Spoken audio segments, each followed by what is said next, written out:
Companies could potentially turn out 4.9 billion doses of vaccine against the new H1N1 influenza strain within a year. Under the best-case scenario, the World Health Organization officials said on Tuesday, WHO Director General Dr. Margaret Chan, and remember, Chan is the one out there fear-mongering, oh, we're going to need to go to level 6. We're going to need to go to level 6. And she's the one that's just like, there's no way this could come out of a lab. That's just fear-mongering. Meanwhile, the guy who created Tamiflu, one of the main guys, says, well, that's actually one of the simpler explanations, but he spins it and says, well, of course it would have had to been an accidental escape. Meanwhile, the CIA in 1971 releases African swine virus on the Cuban population. Coincidence?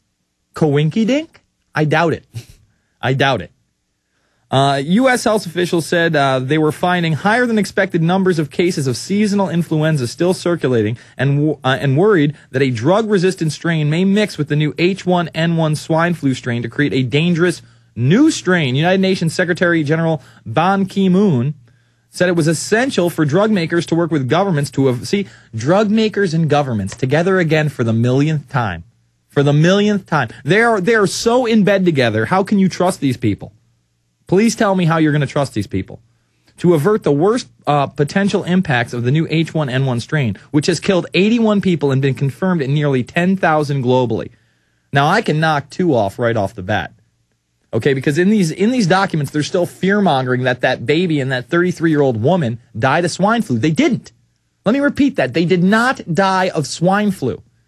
The Associated Press report about the woman starts saying she died of swine flu, and then says, well, Texas health officials did fall short of actually saying that she died of swine flu. And then it interviews a guy, yeah, she had this chronic illness and that chronic illness, and she was in the hospital from the 15th of April, didn't look too good for her.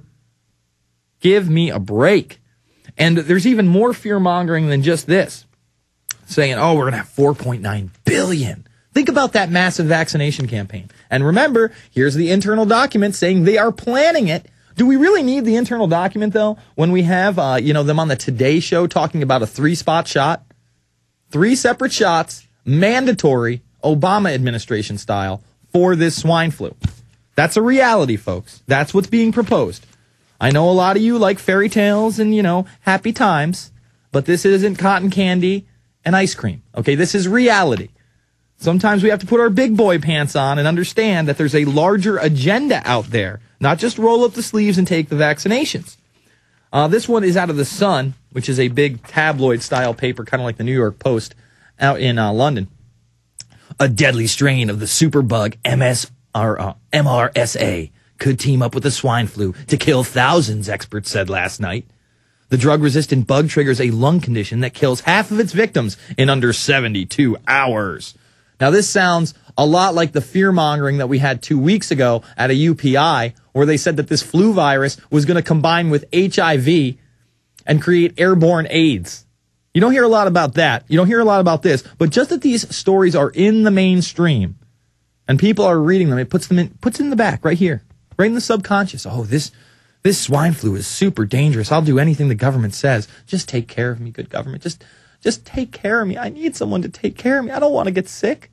And then right there, it's just this putz in a surgical mask. And someone else sent me a link earlier today. I didn't really get into it too much, just because it was this company trying to fearmonger and saying, hey, get your free mask. Get your free mask. Get your own free mask, going to protect you. Oh, by the way, don't forget to get your Tamiflu as well. See, right there with the free mask, they got a link to the Tamiflu. So the drug companies are trying to use this fear to get you to buy a drug that doesn't work, admittedly. Yeah, Tamiflu is not going to help you against this swine flu virus. Remember, not really swine flu. 3 types of flu. 2 strains of, at first they were saying it was 2 strains of bird flu, avian flu. Then they changed it and said it was 2 strains of pig flu, and then 1 strain of avian flu, 1 strain of human flu. So who knows? All we know is it is a combinant virus. All right, I'm going to take some calls. 866-582-9933. Who do we got? We got Delarian. Maybe it's DeLorean. DeLorean in Ireland. You're online. It's Darren, Jason. How's it going? Okay, well, I got an L in there somewhere. I don't know why they typed it to me, but it's ridiculous. How's it going? I'm still listening as usual. I just wanted to ring on a few things.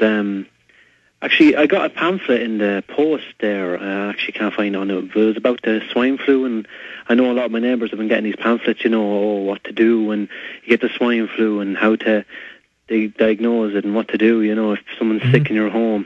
All it is, really, it's just like, it literally says, well, all the symptoms are like a normal flu.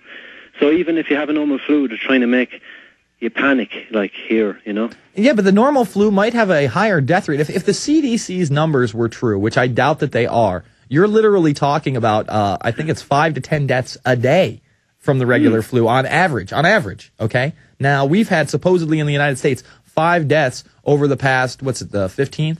And when did they just start declaring this? I think it was the first week of April. So in 5 weeks, we've had 5 deaths, 1 death per week. That would mean that there would only be 365 regular deaths from the flu in the United States of America. And that's far off from what the CDC says. They say something like, I think it's in the thousands, maybe even 30,000. I know I read something, off of Reuters the other day, but they're making this out to be this huge deal. Can you imagine 4.9 billion vaccinations worldwide? Oh, yeah. I know. That's incredible. I know, it's amazing. I was listening to it and I was just like, oh, Jesus, like, that's mad. Actually, on another tip, I know Alex was saying there during the week that they're really going to try and push the Lisbon Treaty. Today in work, I work in a hotel and we were catering for, there was local elections going on, and it was for Fine Gael, which is a party in Ireland. And the party leader from Fine Gael was there, and his name is, I can't believe I forgot his name. But I was talking to the party leader of Fine Gael, because he actually could be the next Taoiseach, which is the Prime Minister of Ireland soon. Okay. Because that's probably one of the biggest parties in Ireland now.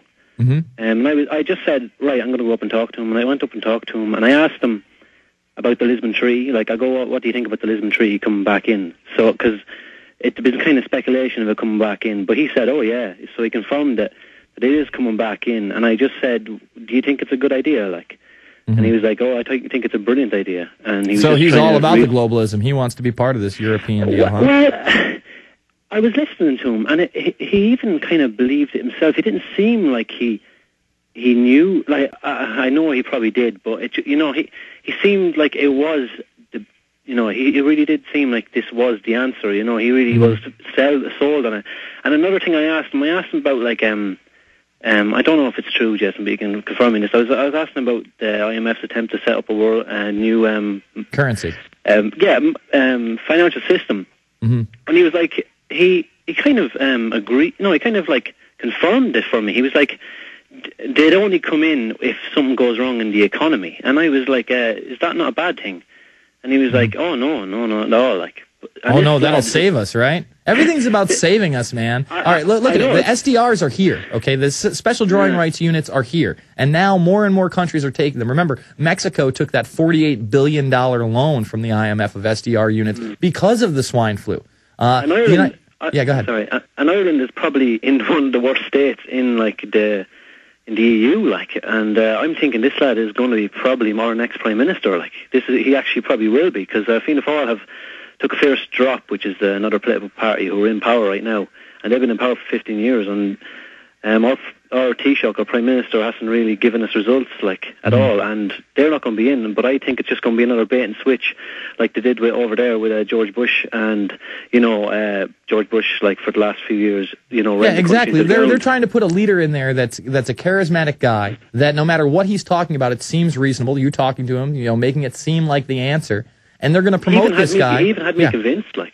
I actually stopped for 5 seconds, and I was like, he really did nearly sell me on that, but I thought better in other ways. I just it amazes me, that, and like I've been listening lately, and I don't know, like everything just kind of seems now to be falling into place, and everything seems to be coming more out in the open, and it really kind of just scares me. And I've actually been in contact with a Weird Change Ireland, and I'm going to really try and work with them now, because I know African Day is coming up in Ireland soon in Dublin. Well, not only that, you should be working with them, because if you had a camera while you were talking to this guy, I do. did you tape the? push it now. Yeah, you need to tape these encounters.